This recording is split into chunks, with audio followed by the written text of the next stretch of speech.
Elon Musk já deixou claro que tá putaço, né? Está putaço com o governo Trump.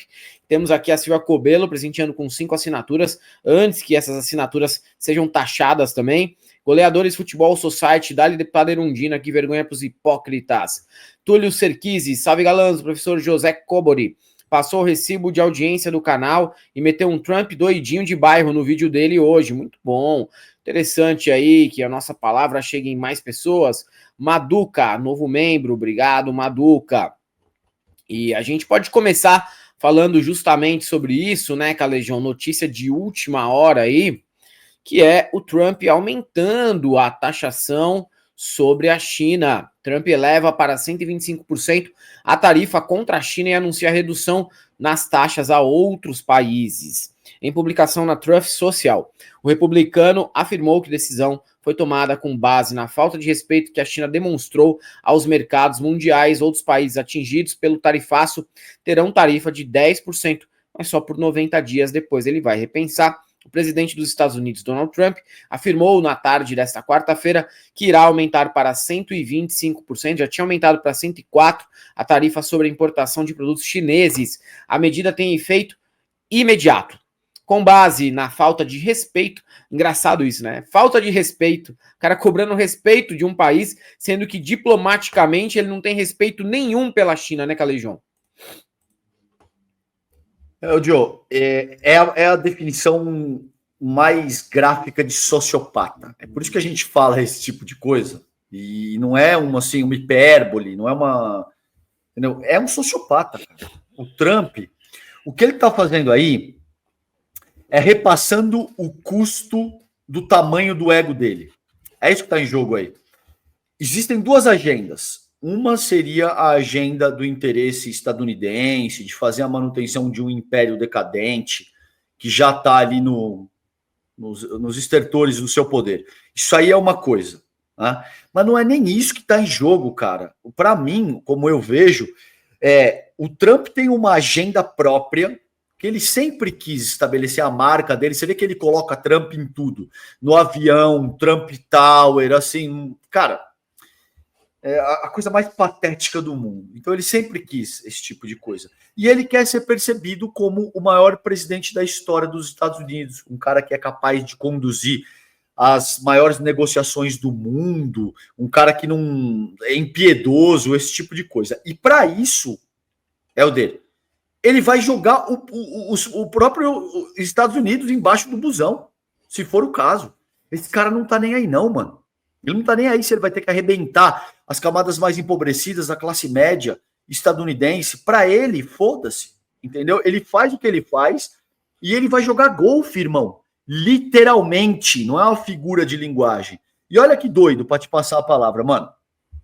Até aqui, a principal leitura, porque assim, as pessoas precisam acreditar que existe um mínimo de racionalidade no que ele tá fazendo. Então, até aqui, qual que era a explicação principal? Não, ele está botando as tarifas porque ele quer estabelecer uma posição de vantagem e aí ele passa a negociar bilateralmente com cada uma das nações afetadas. Sim. Tudo bem, até faz sentido. Agora, por que, Helder, a partir do momento que você já fez isso e você, em tese, já está numa posição de vantagem, o que é muito questionável também, a gente pode falar mais aqui se você quiser, mas por que a partir disso você começa a ativamente humilhar os teus interlocutores? Ontem ele falou assim, they're kissing my ass. Tipo, essas pessoas estão puxando meu saco, eles estão desesperados. Não, aqui você pode falar. No ICL você ficou com medinho de falar, eu vi hoje de manhã. Aqui você pode falar, cara. Não pode. Aqui o pessoal está beijando o meu rabo. Beijando meu rabo. Aqui a tradução é literal. Eu vi o constrangimento, o William não quis falar, você não quis falar. Não, é beijando o meu rabo, tá? É isso que significa. É isso, e o cara meteu essa, velho. Então foi essa análise que eu fiz no ICL, e era isso que eu já estava dizendo há algum tempo. Não é uma questão lateral que também importa. O ego do Trump, a imagem que ele quer construir ao redor da sua persona política, como eu vejo, é o aspecto central disso tudo. É óbvio que existe talvez um outro cálculo insano que, a meu ver, não faz o menor sentido e que ele não tem tempo para concretizar. Porque essa porra vai estourar na cara dele, irmão. A Sim. pessoa que paga 200, 300 dólares num celular, num tablet, e vai começar a pagar 1.500 dólares, não vai ter muito mais complacência com esse tipo de coisa. Mas olha só, olha que final insano. O mundo inteiro virou o Brasil. Para mais, né? Para muito mais. Eles vão experimentar o que é ser brasileiro. Pagar $1.000 num notebook, pagar $1.000 num celular. Eles vão experimentar o que é ser brasileiro. A gente paga e não tá reclamando. Para nós tá tudo bem, a gente tá levando a vida, não faz evolução nem nada. O mais interessante é que o mundo inteiro virou o Brasil. Final trágico para o planeta Terra. Todo mundo virou o Brasil. Paga aí, seus otários. A gente pagou a vida inteira, né? Cara. Acabei de trocar o notebook. Meu notebook durou uns 5, 6 anos. Pô, bastante tempo, um notebook muito bom, mas eu preciso de um notebook que aguente fazer transmissão, entre outras paradas aqui relacionadas a vídeo, que não pode ser qualquer um. O mais barato que eu achei, nas configurações que eu queria, custou R$6,5. O pessoal tá mal acostumado. A gente paga aqui nessa faixa, num notebook mais ou menos, para trabalhar com vídeo, tá? É daí para cima, nunca para baixo. Então, vocês vão experimentar o que é ser brasileiro agora. Fizeram a escolha, agora experimentem o que é ser brasileiro. Exatamente. Agora, o que é preocupante, a gente estava conversando aqui no bastidor antes de entrar, qual que é o limite desse processo? O limite é isso escalar para um conflito armado. Porque vai chegar um ponto, tá bom, eu te taxo em 15.000%. Acabou, já não faz mais sentido. Se isso continuar, você vai inviabilizar o comércio entre dois países. Já está inviabilizado. Já está inviabilizado em alguma medida. E isso também não é possível, porque o Trump quer reeditar um conflito a tensão dinâmica, por exemplo, da Guerra Fria. Só que, na ocasião, Estados Unidos e União Soviética não tinham, assim, nem 300avos do nível de interdependência econômica que existe entre China e Estados Unidos. Então, a China começa a vender os títulos da dívida estadunidense. Os Estados Unidos começam a fazer isso e aquilo. Tudo bem. Agora, o que vai acontecer no limite, no fim do dia, é que isso pode escalar para um conflito armado, para as vias de fato, entendeu, cara? Então, é muito perigoso ter o Trump com a mão em código nuclear, porque esse cara ele não vai poupar nada, Helder. Ele é literalmente um sociopata que tem como único objetivo trabalhar a sua própria imagem, trabalhar a sua própria marca. Se ele precisar detonar um artefato nuclear para isso, eu não tenho a menor dúvida de que ele vai fazer. Não é só uma questão de guerra tarifária, entende? Ele não tem o menor limite, irmão. Não, eu acredito que sim. E já está em vias de ser inviabilizado, né? Esse tipo de comércio, esse tipo de negociação entre Estados Unidos e China. Na mesma publicação, continuando aqui a notícia, o líder norte-americano anunciou que irá reduzir para 10% as taxas recíprocas a outros países pelo prazo de 90 dias. Ele se referiu à decisão como uma pausa no tarifaço detalhado na quarta-feira da semana passada, que resultou na escalada da guerra comercial global. Autorizei uma pausa de 90 dias e uma tarifa recíproca substancialmente reduzida durante esse período de 10%, também com efeito imediato. O republicano afirmou que a decisão teve como base o fato de que mais de 75 países convocaram representantes dos Estados Unidos, incluindo os departamentos de comércio, Tesouro e o STR, que é a agência do governo para o comércio exterior, para negociar uma solução ao tarifaço. Esses países não retalharam de forma alguma contra os Estados Unidos, acrescentou o líder norte-americano, deixando claro que aí sim há um interesse de penalizar a China para que esses países fiquem ao lado do Trump neste momento. Então, não foi uma boa ideia tentar humilhar essas pessoas. Porque isso você já fez. Sim. Isso você já fez, efetivamente, entendeu? Cara, a impressão que eu tenho, Helder, é que o Trump, produto da época e da cultura dele, ali de Nova York e tal, ele acha que ele tá negociando com o Ed Koch. Sabe assim? Naquela que era prefeito de Nova York e tal, um cara que ele vai ser capaz de chantagear no estilo que eles faziam ali com o Roy Cohn. E ele acha que ele vai tratar a China da mesma maneira. Que ele vai chantagear a China. Ele esquece que a China é um país que tem uma tradição milenar, que está amparada no confucionismo e que não vai ceder a esse tipo de chantagem. Vai ser capaz de causar estrago para a China? Vai. Vai ser capaz de causar estrago para o mundo inteiro? Vai. A China tem condição de dar vazão para toda a produção industrial dela sem o mercado estadunidense? Não, não tem. Mas seguramente o mercado mundial vai se reorganizar, caso ele insista nesse processo. E ele também, enquanto presidente da República dos Estados Unidos, não acho que tenha condição de segurar um processo inflacionário e a subsequente revolta que vai se produzir quando você tiver estadunidense tendo que pagar 3, 4, 5 vezes no preço de um carro, de um smartphone, de um celular. Porque você colocou aí a questão do Brasil e isso faz sentido. Você sabe o que é foda, cara? E os estadunidenses estão acostumados, Helder, com o maior padrão de vida em linhas gerais, né? E de consumo, na média. Né? E de consumo na média. Né? Isso, eles estão acostumados com o maior padrão. Porque padrão de vida, de certo modo, assim, se a gente for pensar de forma humana, né, e não de forma exata, é algo subjetivo, certo? Você concorda comigo?